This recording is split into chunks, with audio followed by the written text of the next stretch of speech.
I'm Lucy and welcome to my channel. I'm coming at you from my closet, and today I'm going to show you how I prepare for our local consignment sale with Just Between Friends. So stay tuned.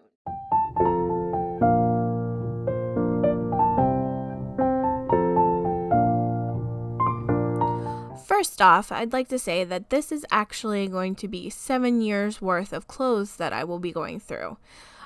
So a majority of these items are in these vacuum sealed bags and had been stored at my husband's grandparents' attic for at least, I would say, about 4 years. So what you're going to do is, with the clothes that your children no longer wear, you're going to want to wash them. Even if they're clean, you're going to want to wash them, especially my clothes, because they had been in a plastic vacuum sealed bag. You want to make them look fresh, smell fresh, and feel fresh.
Now, while there was a load in the wash, I took out all of the spring and summer items out of Michael's closet. This was for the spring and summer sale. And what I'm doing right now is I'm going through and seeing what clothes will still fit him and what clothes will not. And the clothes that will still fit him, I'm changing out the hangers, because the hangers that we had were actually hangers that I used to have his baby clothes on. So I wanted to get a little bit of a bigger hanger for his clothes. So that's what I'm doing right now. I'm just going through and seeing what clothes will still fit him for the spring and summer and what clothes will not.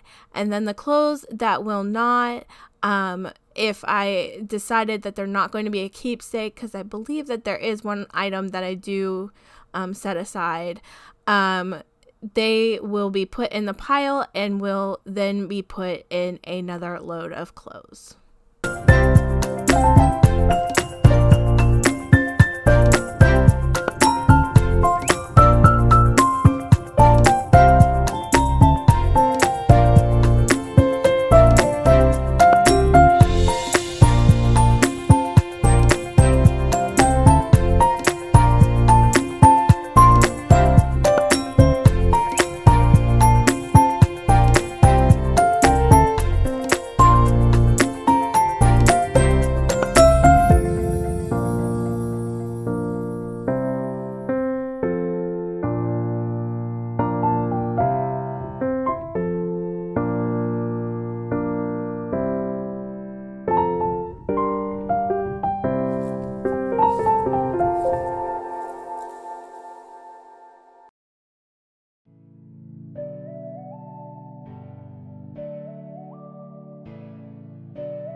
now that my first load is done from the dryer, what I do is I then separate each item of clothes according to the size. This will make it easier in the long run. And again, you don't normally have to do this much amount of clothes, but I am dealing with 7 years worth of clothes. As I am going through and dividing up the clothes according to size, I am inspecting the clothes. So if there are any rips or tears, I am setting them aside so that they can be donated or recycled.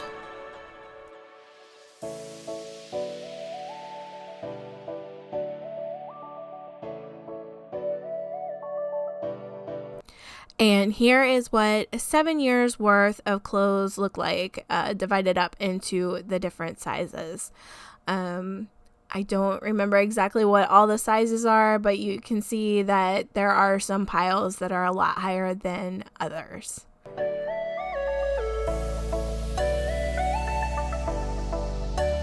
Now I'm going to take those individual size piles and I'm going to then divide those up again. What I ended up doing was I divided it up according to pajamas, pants, and tops to make it easier. I was starting out trying to make the sets, but it's just a lot easier to divvy it up that way. And I'm also, yet again, inspecting the clothes. All I can say is inspect, inspect, inspect.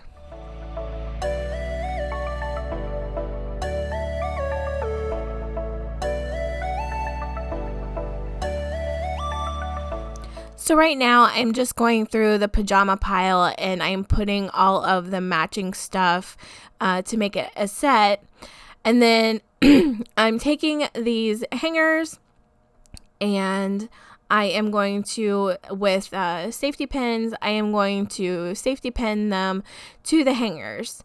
I also have a pair of scissors out in case I need to cut any loose string to make the items look as fresh and clean and as new as possible. Now, when hanging the pants and even tops onto the hangers, I highly suggest trying and pinning in the seams or close to like the waistband for the pants so that the safety pins don't create a hole. With shirts, I usually do it at the seams, so again the safety pin holes won't create huge holes and ruin the items of clothing. Now, how I generally decide on my prices is I go by the Just Between Friends, which is the consignment sale that I consign with, what their suggested prices are for items, for the clothes and shoes, generally, with toys and like outdoor stuff. Generally, what I do is I look it up on Amazon and then I half the price. And that's normally what I put into the system. So right now I am putting in the descriptions and the prices for the shoes that I'm selling.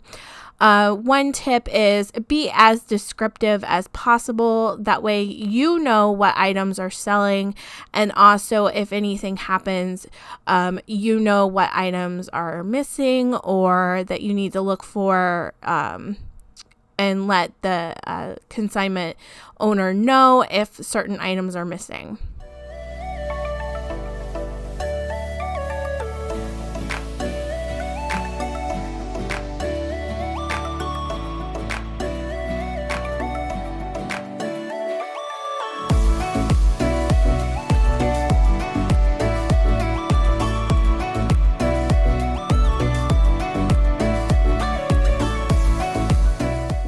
So once you are done sorting through all your items and getting them all put into the system, you want to print out the tags.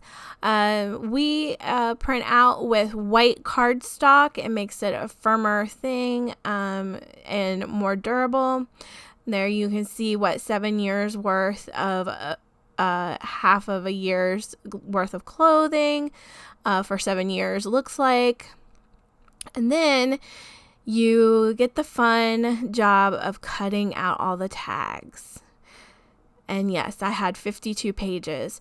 Now, one thing the owner of this consignment sale has suggested this year is you can have your tags sent to Staples and a request for them to cut them out. That will save you loads of time, paper, and ink. I mean, you have to pay for it through Staples, but just something to keep in mind so you don't have to cut out 52 pages worth of tags.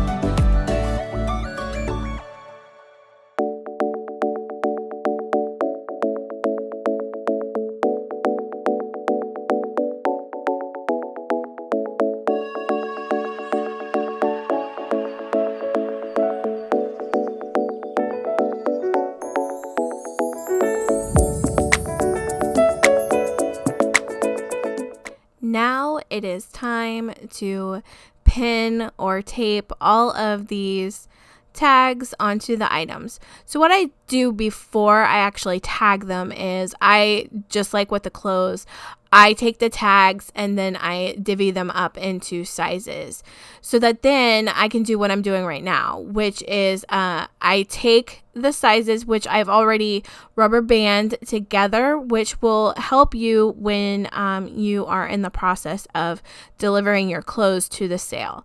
And then I'm just taking a smaller safety pin and I am just pinning it onto the clothes. And here you can see a closer up. I am going to pin it onto the items, generally in some type of seam, or like with polos, I will put them on the thicker area of the shirt so as to not ruin the shirt.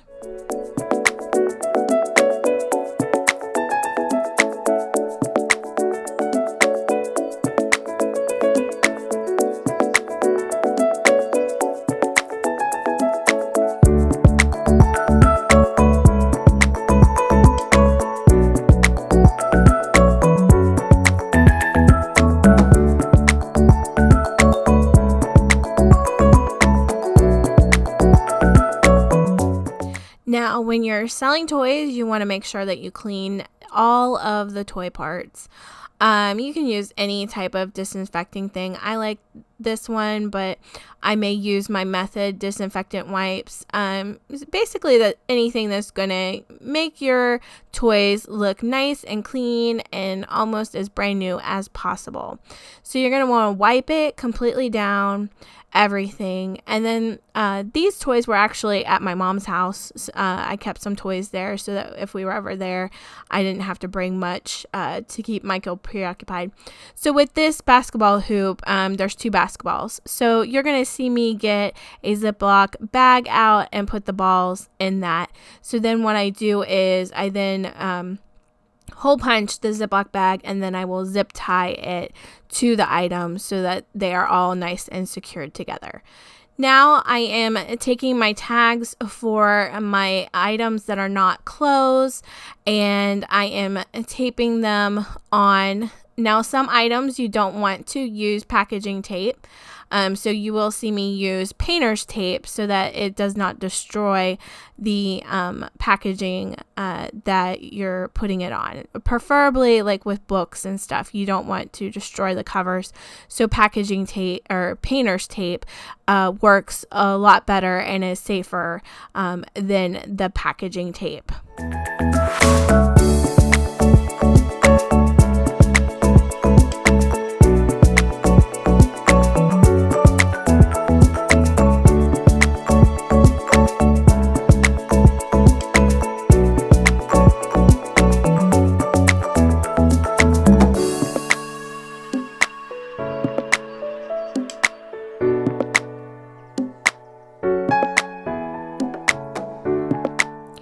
With shoes, the shoes that have like loops or they're capable of being secured together, I use zip ties not only to put the tag on, but also to secure the shoes together.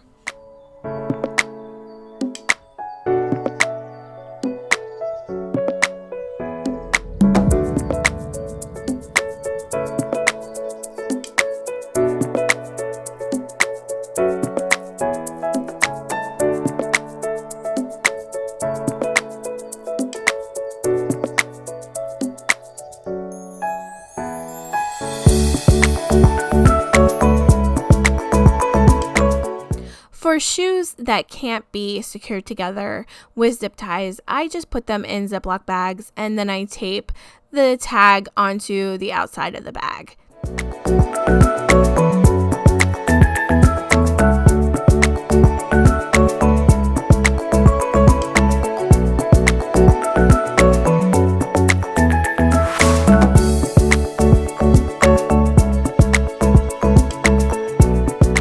So, the consignment sale that I've been preparing for over the past couple of months, well, month and a half, it's finally over with. So, I originally had over 500 items in the system, but I did get items rejected. So, on the floor, I had close to 500 items. It was like 481 items, I think, was on the floor. I had 50 articles of clothing rejected and 6 pairs of shoes rejected. So I'm going to show you what was rejected so you can keep in mind that no matter how much you prepare your clothes and think that you don't see anything, someone else who hasn't looked at the clothes as much as you have may find stuff. Or in some of my cases, they got dirty on the way there. So I know a couple of items must have gotten dirty when they were being put into John's car. So here are the items that were rejected. So I'm going to start with shoes. Actually, there are only 5 pairs here because the 6th pair was a pair of slippers and they claimed that those were seasonal. So that was the reason for rejection. These 2 sneakers, they rejected. They said that they weren't clean enough. They told me to put it in the washing machine and take a Mr. Clean dry erase marker to it, and then maybe possibly I could sell it at the next sale.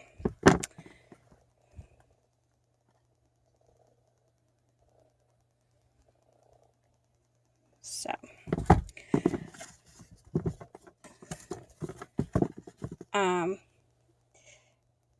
they didn't say much about these, but they rejected it. I'm guessing probably for the same reason that they need clean. They do look a little on the dirty side. Now, these, they don't look dirty, but they rejected them because they claimed that the inside of the shoes looked too worn. So, yeah. And then the same with these. They said that the inside looked too worn. And like both of these, Michael like hardly even wore. But whatever. So now they could have also just said that because I did have I was dropping off at a later time than I normally drop off, and they were already overflowing with shoes, so they could have just been really picky on what they were going to accept at that time. But just keep that in mind that, now, in my defense, I did not actually clean any of these. So, but I did have a lot of shoes that were accepted. So it's not too bad. These are all of the clothes that were rejected. I mean, some of them, I guess, to my eye, they didn't look bad, but under really bright lights, you could tell that there had been like spit up and stuff. This one, I didn't see anything wrong with it.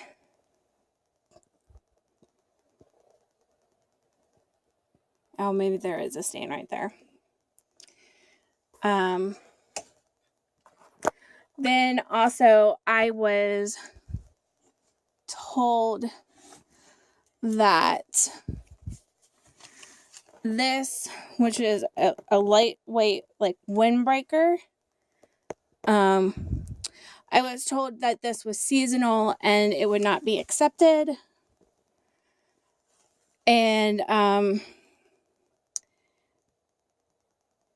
I saw other jackets on the floor that looked exactly like this that were accepted. So it basically just depends on who is looking at your clothes, how nitpicky they're going to be with the clothes. I mean, there was it this one? Yeah.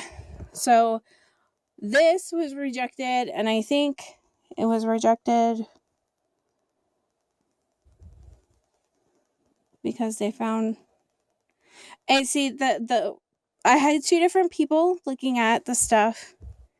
I don't even see anything wrong with this right now. But there was two people that looked at the stuff. One lady, I didn't have much rejected. The other lady, she was just constantly marking things off. Now, I think with this one, she rejected it because it's really lightweight and kind of see-through.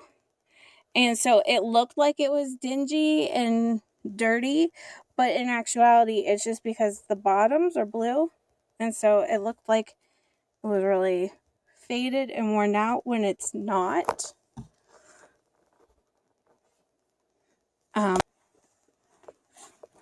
then these got rejected because they got dirty on the way there. Because that right there is from the car. I'm pretty certain. I don't know. Now looking at it, I kind of see some spit up on one. So I don't know. But that is 50 items of clothes that were rejected at the sale this past weekend. And this, except for right here, this is Michael's bedding. That wasn't for the sale. But everything else in this pile are all the clothes that didn't get sold.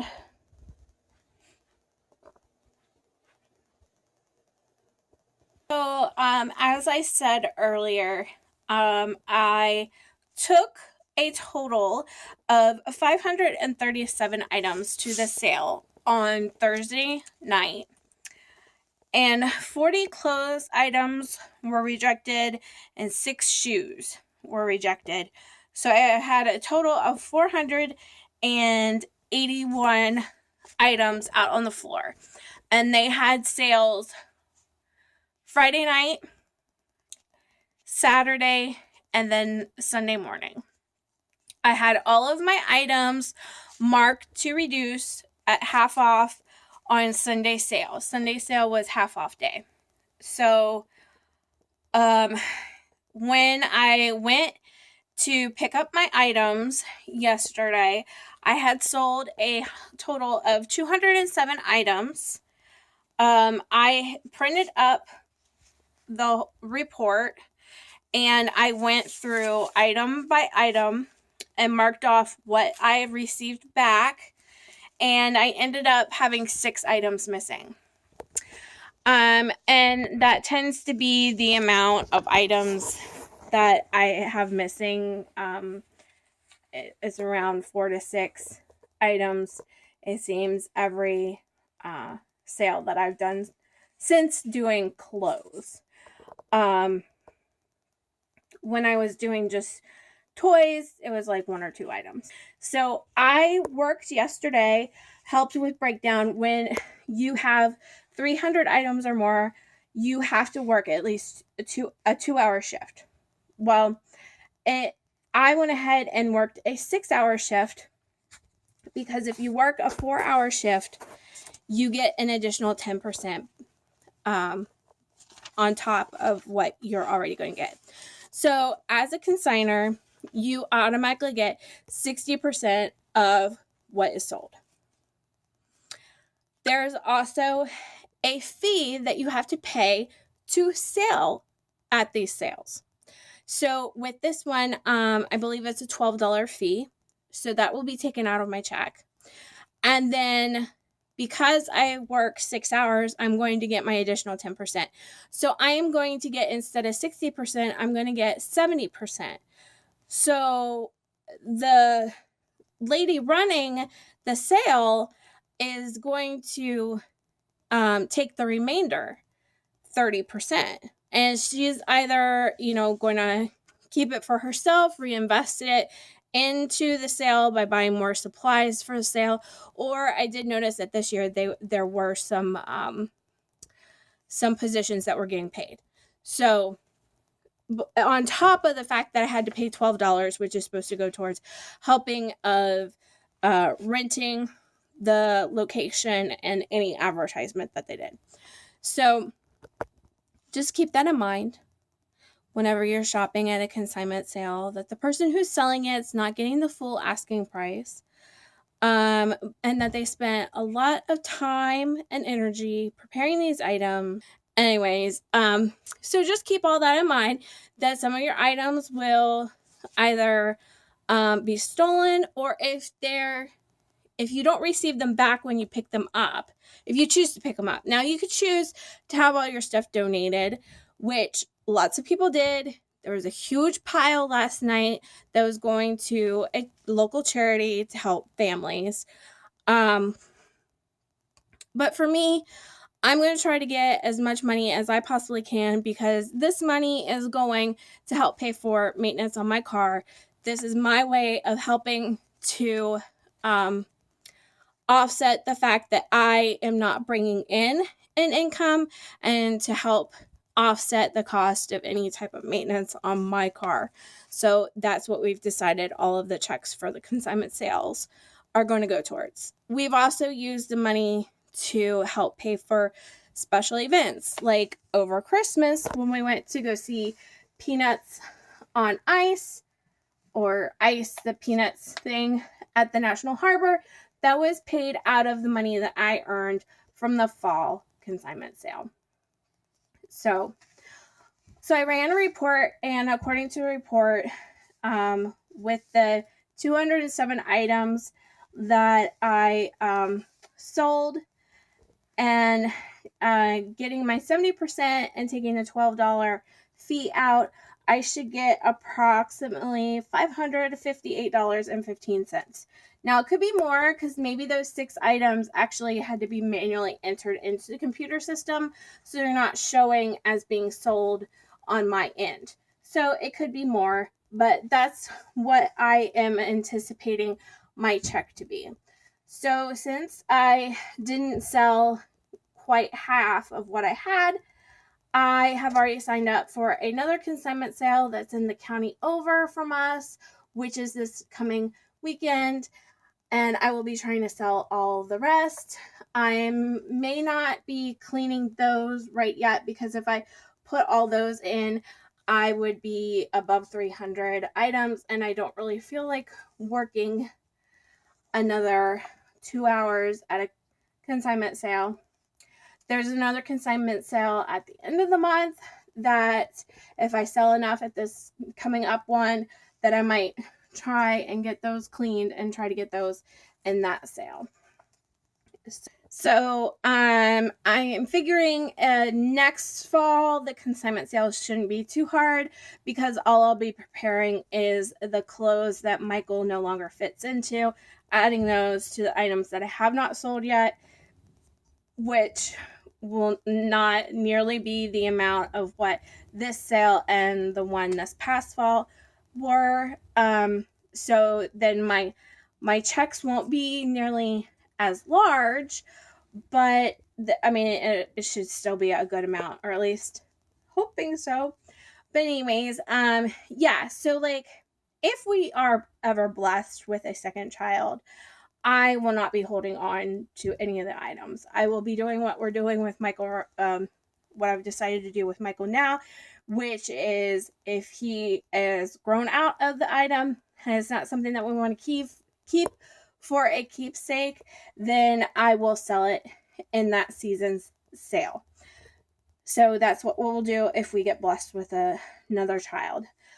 We have kept some baby items, like we still have our stroller, we still have the pack and play, we still have the high chair, the bouncy seat. We still have those items. So if we are blessed with a second, we do have the necessary items. We just don't have nearly the amount of clothes. But I did keep some clothes, so we should be somewhat okay and not have to buy nearly as much. But I will say, I've noticed that these last two sales, the newborn and 3-month clothes, they don't go very fast. So, because I've got a lot left over that weren't rejected. I mean, a lot of these were newborn and 3 months and 6 months that were rejected. So, but Michael also had an awful lot of clothes when he was younger. And yeah, so that's another reason why I had so much, was because he had a little too much clothes for one kid. But anyways, I hope that this video helped you learn to or get an idea of what needed to be done in preparing for a consignment sale. Let me know if you like this video by giving it a thumbs up. Let me know if there's any other types of videos that you'd like to see in the future.